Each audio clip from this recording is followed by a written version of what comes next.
All right, well, church, we've heard now the first value of the church, that we live biblically. I'm going to introduce us to now our second value, and that is that we worship fervently.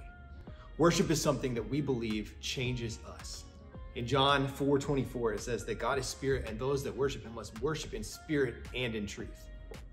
And so we come and we worship him because we believe that this is something that changes me, that it gets my eyes off of myself and it gets my eyes fixed on Jesus.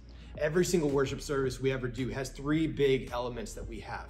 Every service. I'm going to give it to you. This is our formula. The first thing is we have songs of invitation, songs that gather us all together. Songs of gathering that say, hey, this is the purpose, that we're here to worship the Lord. It gets our eyes fixed on him. Then the second is songs of testimony, songs that tell of who God is and what he's done for me. These are awesome things. There are tons of songs that sing about that, but we can't finish there. It would be really easy to just stop and say, this is all that God has done for me. But what's the problem with that, church? The focus is inward. The focus is on me.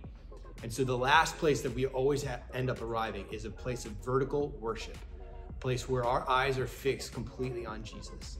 Songs that are purely ascriptive, saying, holy, holy, holy is the Lord. It gets our eyes off of ourselves and gets our eyes fixed on him.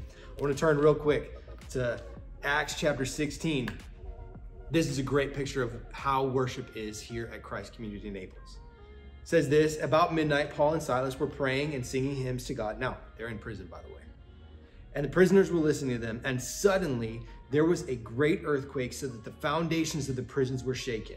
And immediately all the doors were opened and everyone's bonds were unfastened. That's an awesome picture. That's the kind of worship that we have here as a church. Worship that changes us. Worship that helps break us of our sin, helps us get our eyes off of ourselves and get our eyes fixed on Jesus. Here at Christ Community Naples, we are a church that worships